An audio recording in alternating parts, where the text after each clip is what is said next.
Thank you for clicking on this Fun with Pete and Sherry video. Today I am talking about a single malt scotch from the Speyside called Cardhu. Cardhu is a very interesting and storied scotch, which is to say there are a lot of stories about this scotch, and some of them I find are good. Not all of them. In Virginia, and in many other places it would seem, Cardhu single malt scotch is not always available. I find, however, this scarcity is more or less artificial. In other words, the distillery could produce enough to keep everywhere that wanted the single malt scotch satisfied, but most of their product goes into the Johnnie Walker line. Some of it into Johnnie Walker Red. I understand a great deal into Johnnie Walker Black.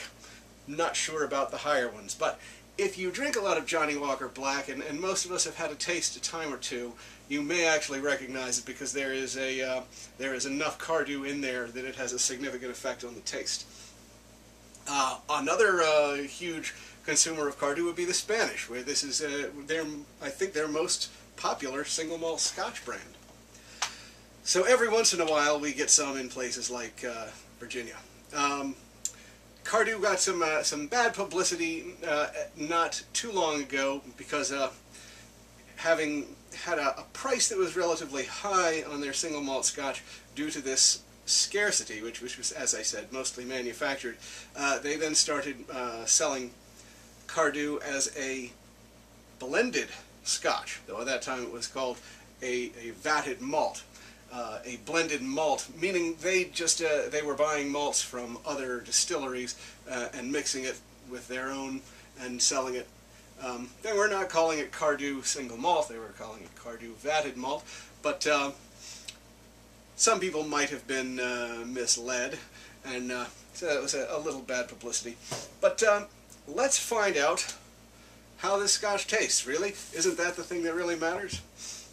Well, it smells and tastes. I tell you right away, there's a lot of citrus here.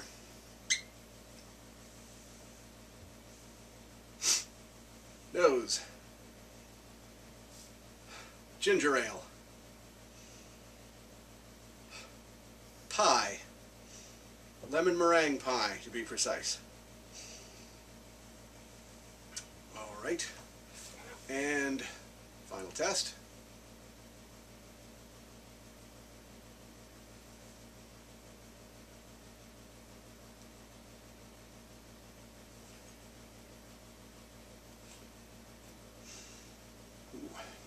Interesting and subtle and delicate.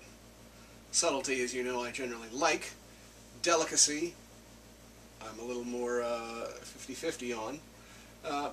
This has a subtle taste, as do many but not all scotches that have no peat, no sherry. This is a Speyside Scotch, as I say, but it's missing the extreme fruitiness. Certainly not the tropical fruitiness that you might associate with most Speysides.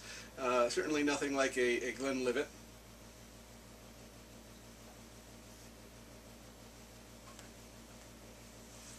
It's missing the bold vanilla that you might find in an Auchentoshan. It's missing the floral notes that you might find in a Dalwhinnie.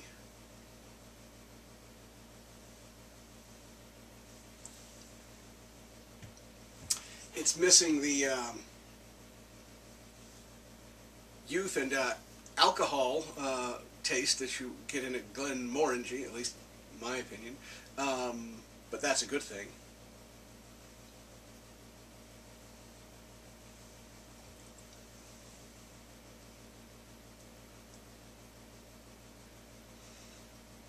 This really does have a very pronounced citrus flavor that goes right through it. It's not exceptionally sweet. It's a little sweet, mostly towards on the entry. After that,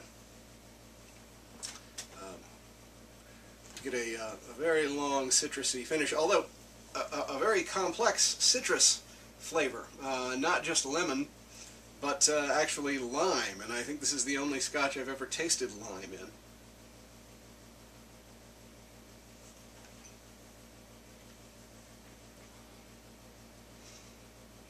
citrusy scotch for people who love citrusy scotches, I would say. Let me put some water in this because I found it helps a little bit, softening, and softer with this guy is a little better. Okay, I'm back, by the way.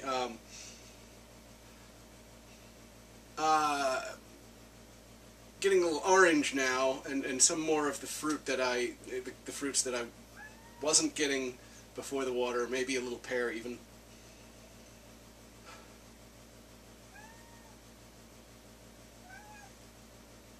Oh, stop.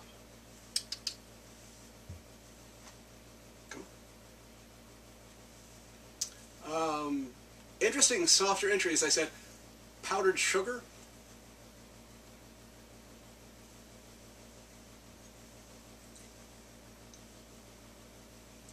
And even longer, more involved citrusy flavor, long citrusy finish, little metallic, but not too much.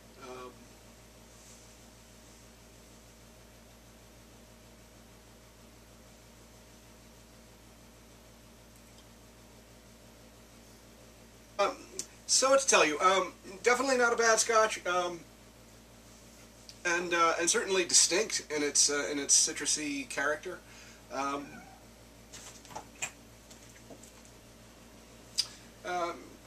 Not the most exceptional though, and in the $50 range, I wonder if maybe I'm being gamed a little bit by its artificial scarcity.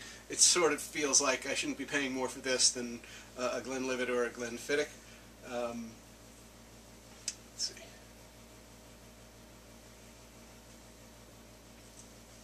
I'm going to give Cardhu a 7.6. Thank you for joining me. Until next time.